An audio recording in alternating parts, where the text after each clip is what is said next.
Hello, hello, hello. And my name is Gina from Gina Dallison Coaching. And this is the first ever episode of Healing Vibrations podcast. And this podcast is all around changing the perception of illness to see it as a gift. And that might sound mighty strange. Who would want illness as a gift? But I never said it was a wanted gift. But maybe if we can change our perception of what an illness is, then actually the outcome might be very different.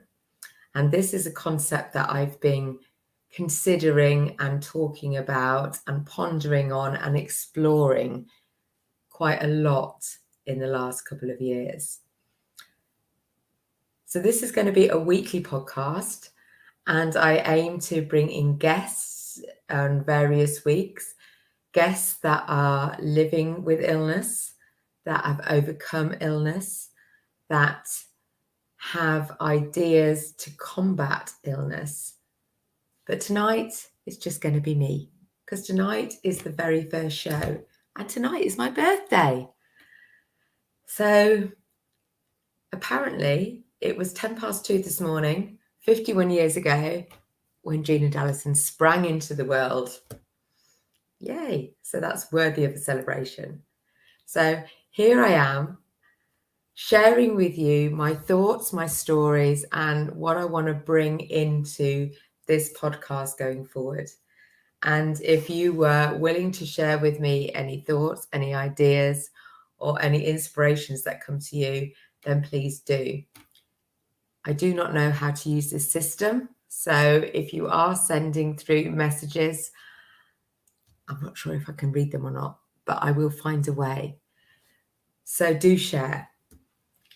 So let me start from not the very beginning, because the very beginning will be 51 years ago when I popped into the world as a crying baby. According to my mother, I was called Baby Grump because for the first 6 months of my life, I did nothing but cry. Who would believe that? But that was the truth. And also, according to the story my mother tells, it's because she was feeding me the wrong milk. So she didn't breastfeed. She fed me formula milk. But as soon as I transitioned onto cow's milk, I was a happy bunny. So the story goes. And then after that, I don't remember being miserable, I have to say.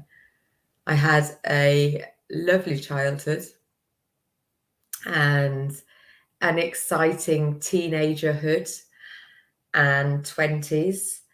And it was in my early 30s, after I'd had my two babies, two boys, that I was diagnosed with multiple sclerosis. And that was in 2009. And then I didn't know what I know now. But then none of us do we? Because if we were born into the world of knowing everything that we know now, well, maybe our lives would have been a little bit different.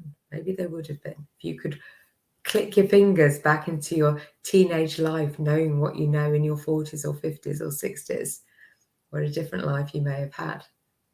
But we can't go back, can we? We can only go forward. So we have to draw a line in the sand, make peace with what is behind us, and smile at what is coming for us. So let me go back to my story. In 2009, I was diagnosed with multiple sclerosis. And that was after a bout of severe numbness and balance issues a little bit, but numbness mainly in my feet and in my hands. So it was bad enough that I was struggling to drive. In fact, I wasn't driving for a little while because I didn't feel safe. And I was even struggling to hold a pen or a pencil. So it was quite bad. But if any of you have gone through a diagnosis of an autoimmune disease, then you will probably know it is not an easy process. You haven't just got a blood test that tells you whether you've got it or not. There's not just one little litmus test that tells you whether you've got it or not. There is a myriad of different symptoms, and actually with MS, it's a little bit easier because at least with an MRI, you can see the lesions. But with some autoimmune diseases like fibromyalgia, like ME, There is no evidence, if you like, to say that there is something wrong. It is a symptoms that you can't explain, unexplained symptoms. And I think that from people that I've spoke about, almost the pre-diagnosis is worse. And certainly from my own point of view, it was pretty bad, because my imagination, that can run crazy stuff compared to actually what the reality was. So my imagination was telling me that I'd got a brain tumor, not that I knew anything what a brain tumor was really, but it was life limiting in my head, and it meant that I would not be able to be a mother to my then quite young children. And that was a pretty horrific thought.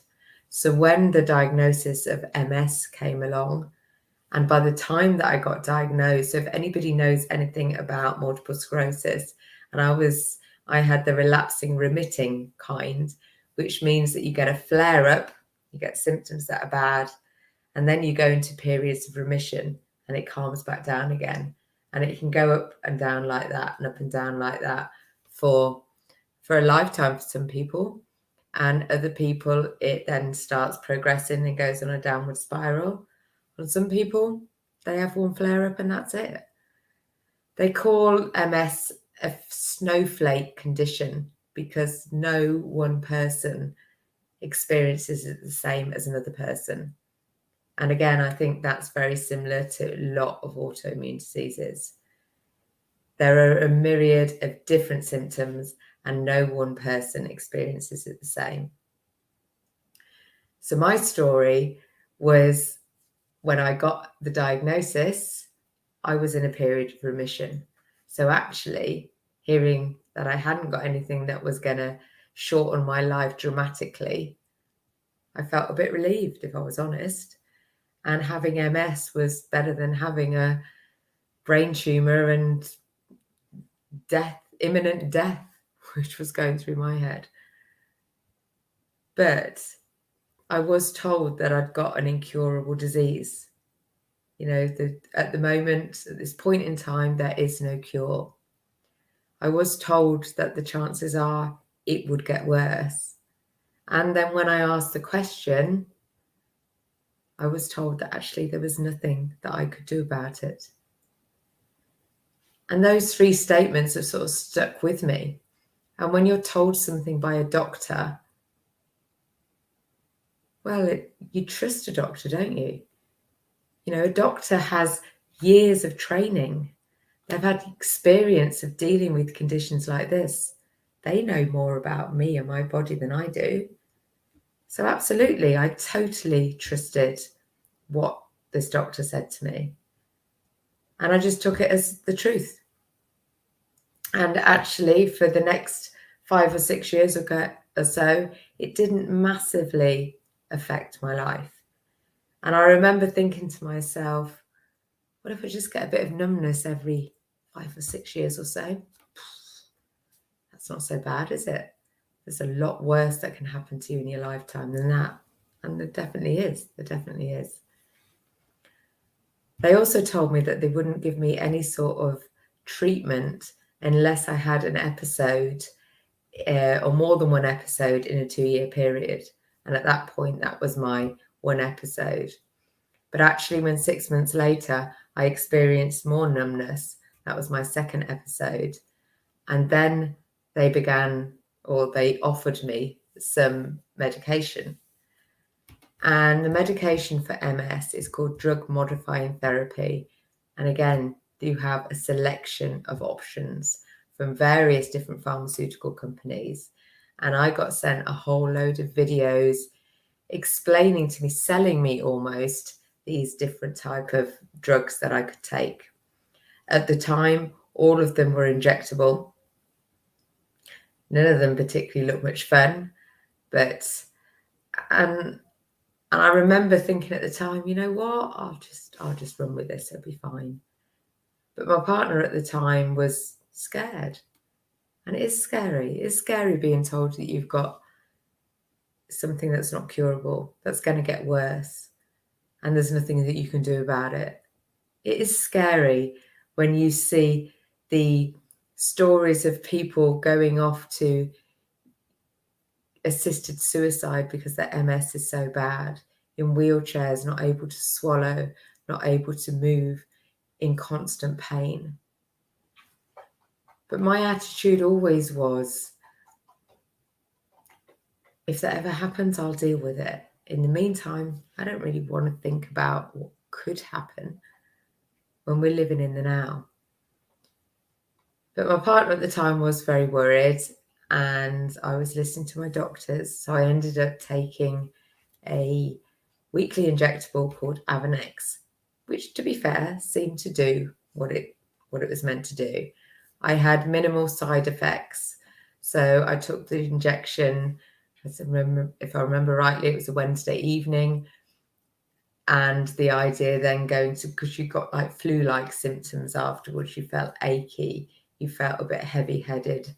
And then if you took a paracetamol or two and went to bed, that usually pretty much got rid of it. But it wasn't until about 2016, so about sort of 5 years later, 6 years later, that I started noticing it felt like an insipid MS symptoms come creeping in. My left leg became heavier and harder for me to lift up. I used to go jogging a couple of times a week with some friends, and that became more challenging. I had an odd fall. And if I'd been walking for a long while, there was a noticeable limp in me as my legs got more clunky. And it was around this time that I was realizing that the medication that I was using or what I was doing at this point in time maybe wasn't helping or wasn't doing what it needed to do. And it was only then that I actually took to Google and started researching what else was out there for people with MS, and was there any other options other than just taking the medication that the doctors had offered me. And it really didn't take very much searching before I discovered that actually there was quite a few, in fact, dozens of examples of people that had been diagnosed with MS who were now living symptom-free without having to take a myriad of medication through diet and lifestyle changes. The first person that I came across was George Jelinek and his book, Overcoming Multiple Sclerosis. He was a doctor in Australia, and at the time of diagnosis, he was 42. But his experience had been his mother had very severe multiple sclerosis, and I think, if I remember rightly, she'd attempted to kill herself about 3 times because her symptoms were so severe. And I think she eventually succeeded. So when he got diagnosed at the age of 42, you can just imagine how terrifying that must have been for him. But he already was a doctor, and he already was a bit of a researcher.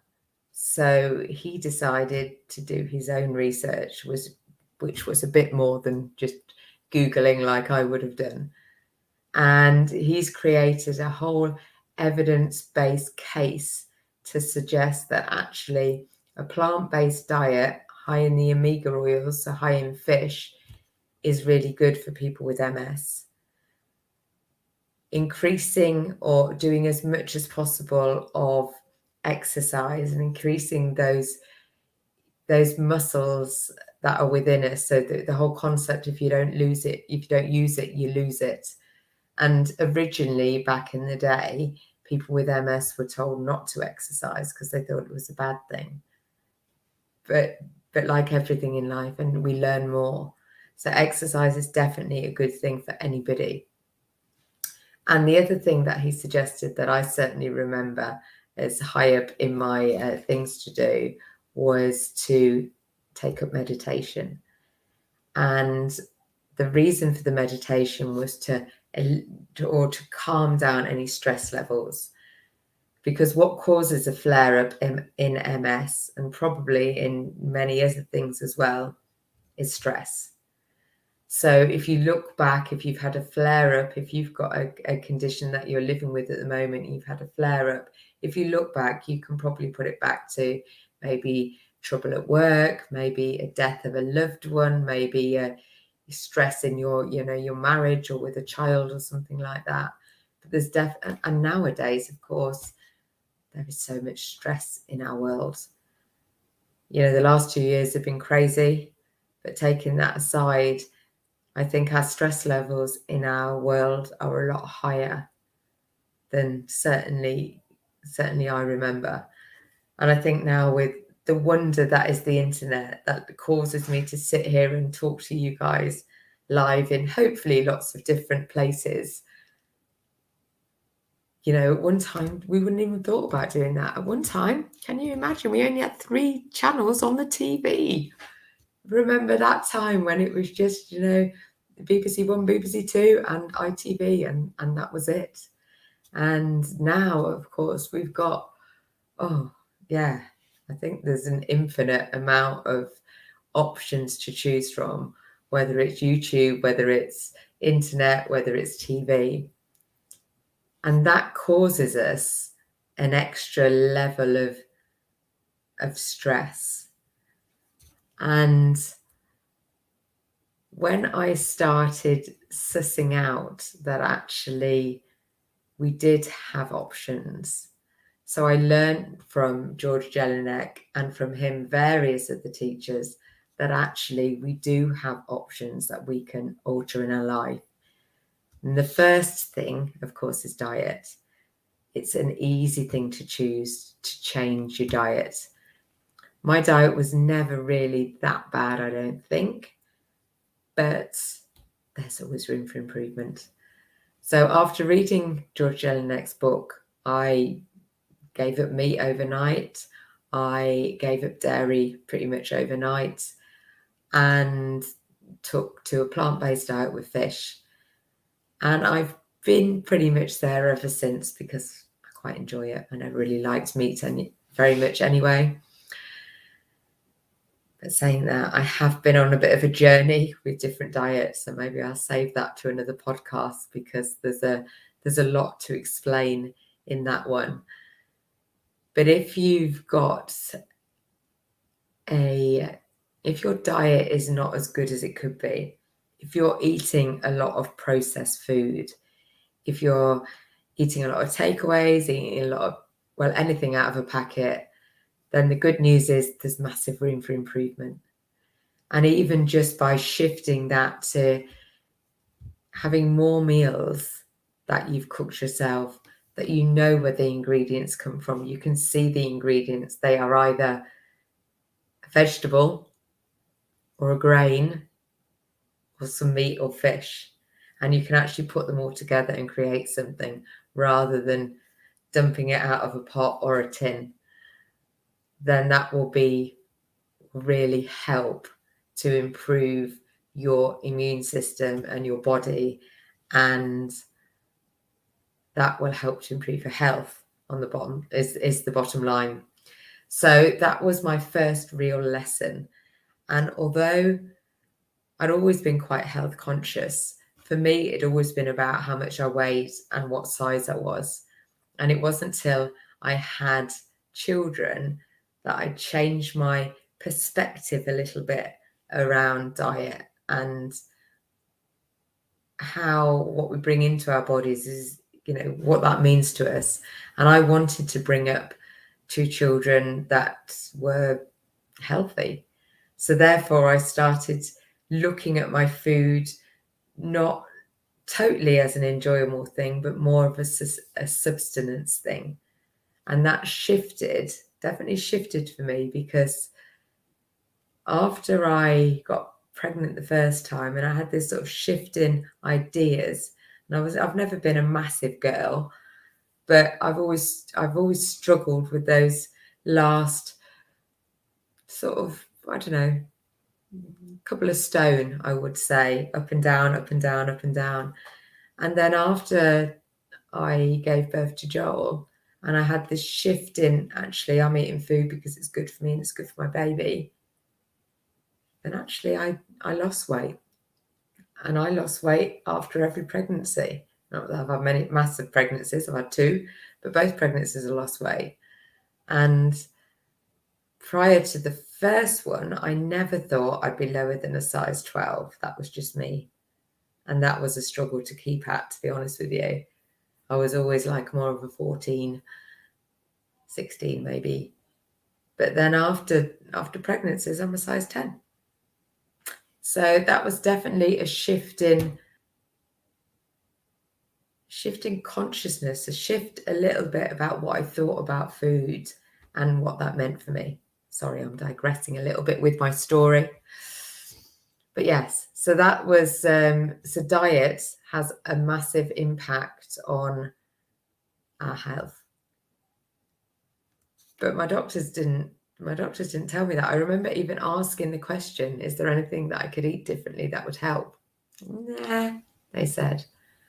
And that's not actually true. But then when I went on the whole diet experiment, because although I did change my diet quite considerably, my symptoms didn't get any better. I was feeling healthy in myself. My energy was good, but my mobility was still getting worse. But then what I found out since then, and I will talk about this in future podcasts and get other people in who know more about nutrition than I do, because it's such a massive subject, is that there is no one diet, if you like, or no one nutritional path that fits everybody. I have met people that have gone totally raw food, that have been totally vegetarian, totally vegan. I've met a guy who's gone totally carnivore, and that's how he managed his MS. And he now has raw organ smoothies for breakfast, and that is working for him. So my mind has been massively opened. There is no one size fits all. There is no one answer to this crazy platform we find ourselves on, which brings me back a little bit to the thought of our illness as a gift. And that sounds like a really strange thing to say. Nobody wants a gift of illness. No. Nobody does want a gift of illness. But illness actually teaches us something, or it's certainly teaching me something. What it's shown me is that the path that I was on was not the right path for me. I was like carrying on this way, continuing on this path. So I'll get the camera right. That's the path I was on. I was on that path. And I wasn't even considering stepping off that path because that was what I'd always done. That was how I always was. And it wasn't until, 1, I got diagnosed with this incurable disease, but then 2, I recognized that actually there was not just one thing I could do about it, but everything that I could do about it. And that just shifted it just opened my world. So when I took up meditation and took that on as a real serious practice, I guess. And interestingly, you'd think taking sort of 5 or 10 minutes to be silent for yourself would be easy, wouldn't you? Anyone could do that. Well, anyone can do it. But changing my diet, I found easier than meditating every day. Upping my exercise, not that I've ever been an exercise fan, but, upping my exercise was easier than taking up meditation every day. But it was the taking up meditation every day that was the game changer. And that started me on a journey of looking inwards for answers instead of outside. And this has been since about 2017. I've been using meditation as, I would like to say, a daily practice. It's probably not quite, but it nearly is. And it's certainly, in this year, one of the things that I would like to do that I've brought into 2022 is upping my spiritual practice. Because what MS has gifted to me is taking me on this path that I was on and made me realize, actually, it's not where I want to be going. I don't even know where I'm going. It's not filling me with joy. I recognized I was miserable, not just in my health, not just in my body, but in my work, in my relationship, in a lot of things. And meditating and starting to look inwards gave me the awareness and gave me the insight and also gave me the courage to think that actually, I don't like where I'm going. I can change it. I can change it. And I did. I went on courses. I got coaches. I changed my job. I changed my relationship. I changed my home. There was massive, massive changes in my life over the last 5 years, and all for the better. And that's all thanks to meditation. And that's all thanks to having MS, because without the illness, I never would have, well, maybe I would have done, but sometimes it takes just something, doesn't it, to push us, to move us. We all sort of know what a healthy life is. We know what we should eat, really, and we know that we should exercise, and we know we should go to bed early and not drink too much, not smoke too much, and all those things that we like doing because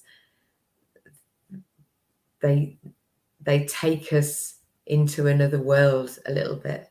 And certainly when you look at the crutches of smoking and drinking, and if you've ever done any recreational drugs or anything like that, it's all taking you out of your headspace and into another world. But actually, when you start looking inwards, you can do that without the crutches. And yeah, it's not necessarily an easy path. Oh, it's good. It is good, and it takes practice. So I've been practicing this now for about 5 years, and this year I'm upping my level again. I am intending to do more meditation. I am intending to do more journaling. And for me, journaling is a real good place to do that inner work. Just write yourself down a question. What is it that you want to know about life? Take a deep breath and just start writing and see what comes back. And if you think it all sounds like rubbish, that's okay. Because out of it, in the rubbish, in amongst all the rubbish, you'll find some little gems of wisdom, because all of us have the wisdom inside of us. And as much as we would like to go and ask other people, what should I do? Where should I go? Should I take that job? Shouldn't I take that job? Should I leave him? Should I stay with him? The only person that can really answer that question for you is you. And the more that we get practiced at asking ourselves, then the easier life becomes. And that's certainly what I am experiencing, and what I would like to share with other people, I guess. So healing vibrations is a concept around using what I've learned about the law of vibration and the law of attraction to increase our vibrations so we can enjoy a better life. And when I talk about vibrations, everything in this world is vibrational. So it's the quantum physics, and this sounds really highbrow and level, and I don't really know all that much, but what I've learned and what I'm learning is that everything that you can see, hear, touch, and taste is vibrational. And by that I mean, if you looked at us under a supersonic microscope at anything like a table or this ruler or a pen or my fingers, you would see the atoms dancing around each other in a little vibrational dance. So everything that we can currently see at the moment is on one vibrational frequency. Then we've got other vibrational frequencies like sound waves. So sound waves we can't see, but we can hear. And then you've got other ones like microwaves that cook in the microwave. You can't see, you can't hear, but they do the cooking. Then you've got gamma rays on a different waves on a different vibrational level. So there's lots of different vibrations that we can't necessarily interpret with our senses, but they are there anyway. So with the law of vibration, it suggests that anything that we ever want, everything starts with a thought, and a thought is a vibration. You know, you get a thought, you get an idea that pings into your head. Where does that come from? Depending on where you're at, it might come from another person. It might come from inspiration. And where does inspiration come from? Inspiration comes from our inner calmness. So when we can calm ourselves down, then we can hear the different or notice or feel the different vibrations that are going on to get the inspiration to actually see where we're going. I don't know if I've drifted off into some wild sort of world of vibrationalness there. But I just want you to just notice, if you just be silent for a minute and just really take notice of what you can hear and what you can feel. And you can actually feel vibrations through your fingers, through your senses.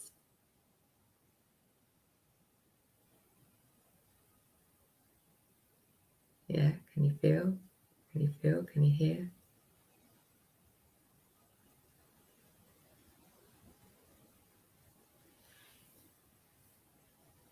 When you're in a good space, and when your vibrations are high, and everyone talks about high vibing, then you see the world through a slightly different perspective. And this is what healing vibrations is all about. So even though you may have, or you may be challenged with an illness of any kind, and that might cause you pain and anguish and anxiety, but if you're able to shift just a little bit and see things a little bit differently, then your vibration changes. So if you're thinking about, I've got this illness, there's no cure, it's going to get worse and there's nothing I can do about it. Those are the most disempowering statements that anybody could receive. And they put you on a vibrational negative stance because you can't, feels like there's no hope. Feels like there's no hope. But if you can change what you think about, and if you can start thinking, if you can't think about your illness in a good light and you can't think about what is possible, I would definitely suggest starting reading some books for people that have had the illness that you've got and are now living symptom-free. And there will be books out there. If you've got MS, reach out to me and I can share with you some amazing reading material. George Jelinek is one of them. Donna Eden is another lady that is doing amazing things, that used to have MS and is now living symptom-free. There's a wonderful lady in my group, Managing MS Naturally. So if you want to come across into that group, it's a Facebook group. Yeah, come and connect with me and I can connect you with other people. There are some interviews in there as well. And this podcast will be a place where I'll be interviewing people that are either living symptom-free and have managed to navigate their own journey, put together their own puzzles of this, or put together the pieces of the puzzle. But just get some hope. And I do remember when I was first looking into, different modalities of healing and different people, that I found different ways to not only manage their condition, but blast through their condition, really. Then my now ex-partner was saying, oh, yeah, it's giving false hope. It's giving false hope. But what is false hope, and what does that actually mean? Because you either have hope or you have no hope. And if you have no hope, then that's your vibration. Just, yeah, it doesn't make you feel good. But at least with hope, then it's like that light at the end of the tunnel. There's somewhere that you can move into, you can go towards, and you can feel better for. So I don't think, and correct me if you think I'm wrong, but there is no such thing as false hope, because you've either got hope, which is a better vibrational state. So if you can look on the internet for different emotional states which bring you up and down the vibrational scale. So you've got the lower end of the vibrational scale right at the bottom, which is depression, anger, blame, guilt. What's the other one I was thinking of? Can't remember. But then it moves up to a bit more of a general one. So you've got boredom, you've got calmness, and then it starts moving up into joy, happiness, appreciation, love and appreciation are sort of the top ones. And then you've got depression and anger are right down at the bottom. But you can move up and down the emotional scale. And emotions aren't a bad thing. Even the ones that are down the bottom, they're telling us that actually we're focusing on the wrong thoughts. We can change our thoughts to improve our emotional scale and to bring ourselves up. And changing our thoughts takes practice. So I was going to say it's not easy, but it's not easy when you start. It's like anything. When you first start doing anything, it doesn't feel easy. It feels uncomfortable. It feels weird. But then as you get more practiced at it, you get better at it, and it is easy, and it just becomes part of you. And what I've been doing in my healing journey, if you like, over the last 5 years is learning about my emotions, learning to recognize that when I'm on a lower emotion, what am I thinking about? And taking some time to reflect inwards. I journal, I meditate, I look inwards and think, well, what am I thinking about? Oh, I'm thinking that, my walking's getting harder, and it's rubbish. That's my thought that comes into my head. Oh, well, that's not a very cheering thought, is it? That's not going to make me smile and move on into the day. So, and sometimes you get stuck in the thought, and the reason you get stuck in the thought is because we've got this wondrous thing in this world called law of attraction. And law of attraction will bring you more of the same thing. So if you're thinking, oh God, I'm in pain and I'm never gonna get through this is going to be really hard, life is really hard, law of attraction brings you more to show you that that's your truth. And that's how law of attraction works. That's why once we start changing what we think about, and that's a real shift, because once you've got the momentum going of, oh my God, life's shit, life's really hard, life's a struggle, life's all those things, you're down that spiral already, and it's really hard to get out of that, because law of attraction works like a magnet and is giving you more and more evidence to demonstrate to you that that's your truth. So the best way to get out of that hole, when you're in that hole of feeling, oh God, it's all too much, it's all too hard, is to stop. Go to sleep. Go to sleep is a good thing, because once you go to sleep, your momentum stops. It's like slows down. Meditate, but meditating is quite hard if you're not practiced at it and if you're already in a negative spiral. Or just do something that totally changes what you're thinking about.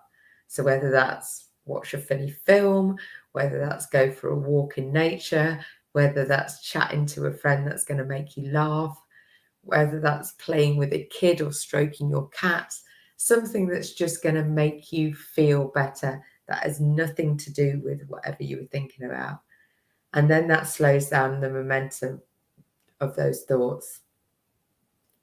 And then you can start changing the momentum and actually shifting your thoughts into something of a bit more of a positive space. So this is pretty much what I do now. So when I was in that place of realizing that I wasn't happy in my job, in my relationship, and all that stuff, I was gifted a week, which is probably another story, but I might tell it here anyway, where I was able to take some real time to look inwards. And as part of that, I recognized that I was not happy working in my corporate world. And I hadn't been for a very long time, for about 20 years, if I'm honest with you. I remember spending more time moaning about my managers and companies than I probably did working, if I was 100% honest. So it got to a time when I just thought, you know what? I can't moan about it anymore. I've got to do something, because at this point I was well in my 40s and I was miserable. Well, yeah, that's not much fun. And the only person that can really help us with all this stuff is us, is ourselves. And I was 46 really till I decided to take full responsibility for everything that was going on with me. And that included my job. So now I am running my own business. I am a life coach, and I help people shift up their thoughts. I help people suss out what their beliefs are, because a belief is a thought that we keep thinking. And if we think a thought enough times, then it becomes our truth. Because when we think something, our subconscious mind or our subconscious programming goes into overdrive to go and demonstrate that we're right. Because our subconscious always wants to know that we're right. And there's nothing better, is there, than being right? So if you believe something, so if you believe life's shit, for example, you'll see evidence that life is shit. And hey, you'll be right. You'll be right.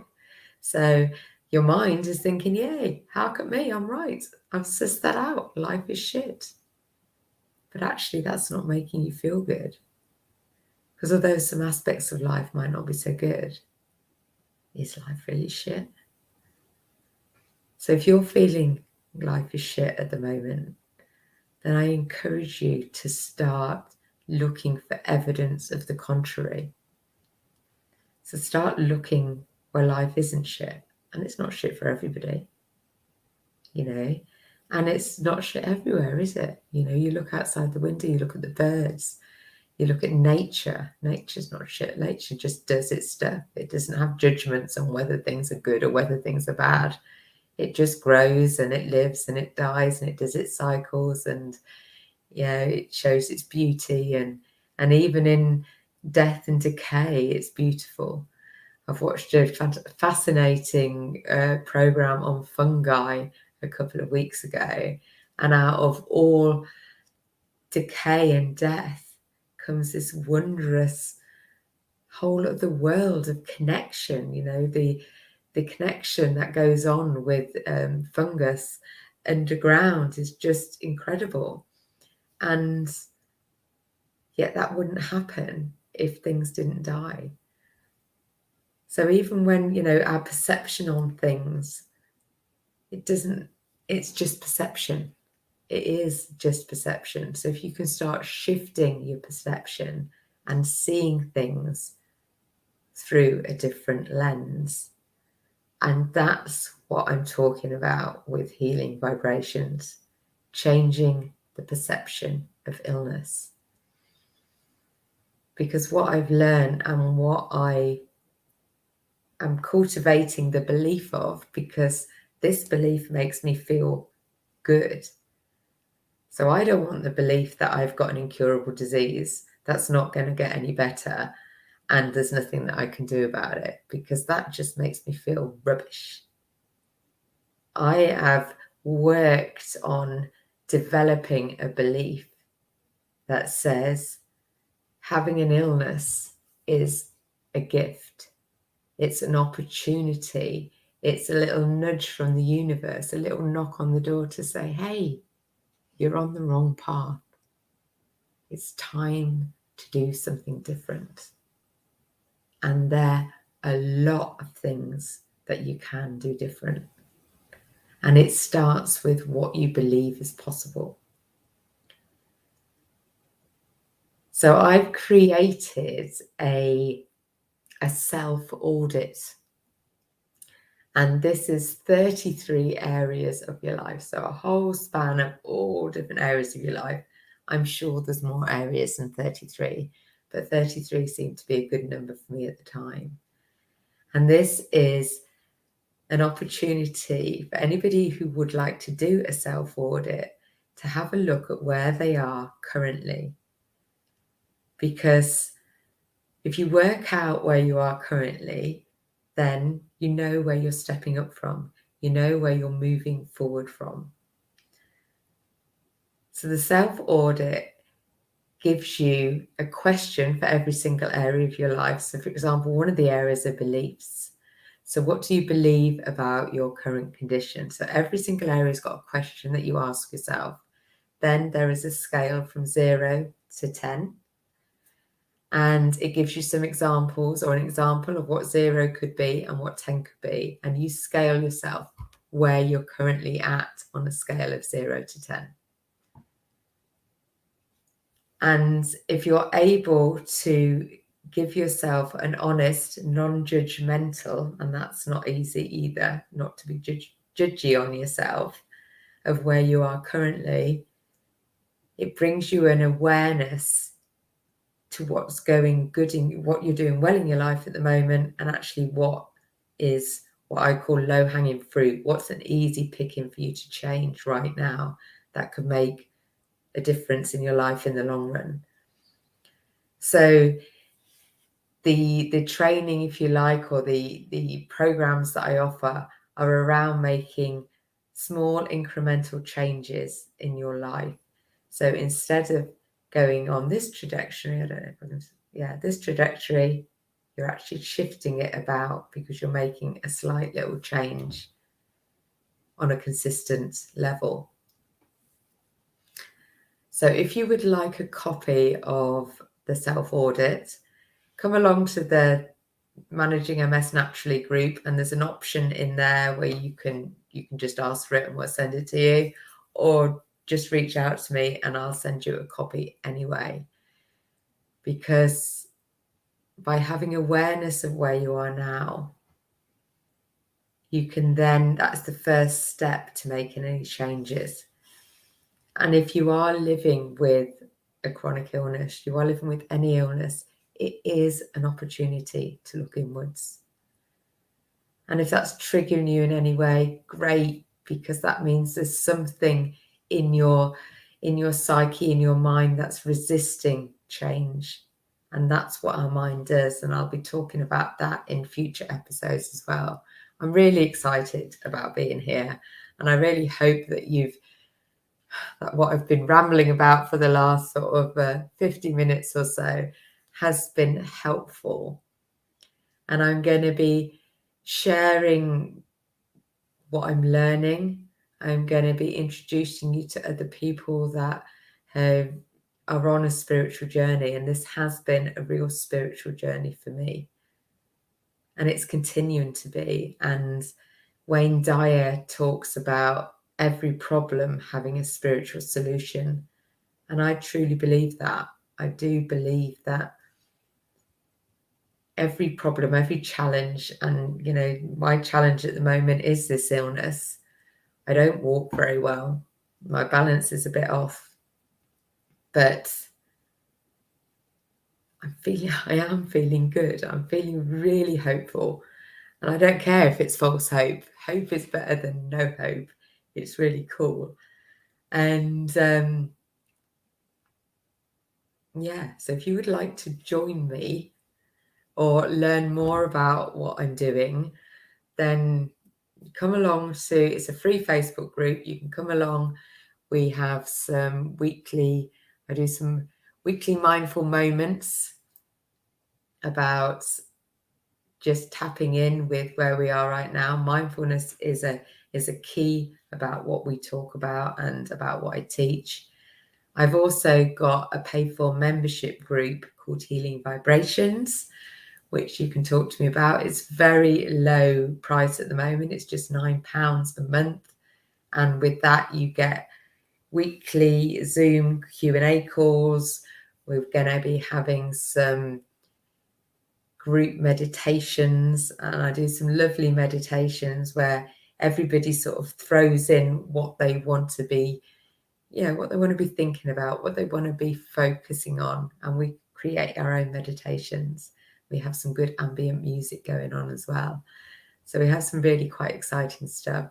And then each month, we're going to be looking at each of the different areas, each of these different 33 areas. I know that's like a long period of time, but that's fine. And this month, January, is all about your environment. So what can you do to improve your environment? And on a scale of 0 to 10, where do you think your environment is right now? What would you say it is at this current point in time? And as think about that, I will just have a look at what the questions are and tell you. So the question is for environment. Let me have a look. Here we go. So your question for a scale of 0 to 10 is, what sort of environment do you live and work in? Okay, and 0 would be I have no safe environment. And 10 would be I live and work in places of extreme beauty and efficiency. My transport is clean, easy, and stylish. So this just gives a little thought about where you are in your environment.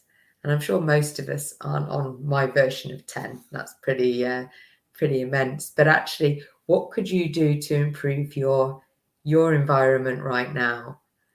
And the guys in the Healing Vibrations group, their big challenge has been decluttering. So we're doing a bit of a focus this month on decluttering, and whether that's one little corner, whether that's one drawer, or whether that's your whole house or car, then decluttering just helps give you more brain space. makes you feel happier where you are right now. So I'd encourage you to just notice your environment and where do you think you're on a scale of 0 to 10. So how is your house? How is your home? How does that make you feel?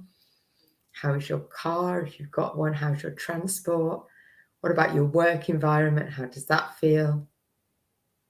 Do you have a garden? Do you have an outside space? Do you have somewhere that you can go outside? You know, which bits of your home and house bring you joy and which bits make you feel stressed and add to your anxiety levels? So there's lots to think about with regarding your environment. So our focus for the month in both healing vibrations and in managing MS naturally is going to be an environmental look, and with the idea of, one, improving how you feel about where you currently are, but also noticing about what you would like, where you would like to be, and putting your focus on there rather than where you currently are, if that doesn't make you feel good. So it's possible to shift what you're thinking about. So if you think about what you want and where you want to be going, and just every day, just do a little thing, just throw away 3 items a day, or tidy up one little corner, or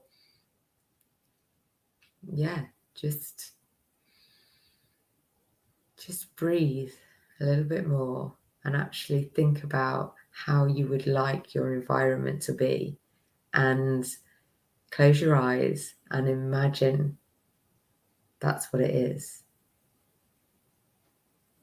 And then make a little plan to help get you there. Well, I'm coming to the end of my hour. I'm not sure how people connect. I've not seen any messages. Oh no, I've got 3 comments. Beg your pardon. Thanks, Steve and Ken. So if anybody else would like to reach out to me, or if I've said anything that has been of interest or worthy of note, or anything even that you just think, Gina, you are talking gobbledygook and would like to tell me that, then please do come and tell me that. I am available on Facebook. I'm available on LinkedIn, on Instagram, on YouTube, is there anywhere else? I think that's probably it. My name is Gina Dallison, and the group is Managing MS Naturally. And and I'm just pleased to be here, because together we are going to change the perception of illness. It is a gift. It is a chance for us to look inwards, to make some changes, to shift our perceptions. And that is a good thing. That is definitely a good thing. So thank you very much all for listening. At some point, I'm going to create a little diddly bit at the end of my podcast with a diddly. So this is Gina Dallison signing off from Healing Vibrations, Changing the Perception of Illness. Thank you for listening. I'll see you next week.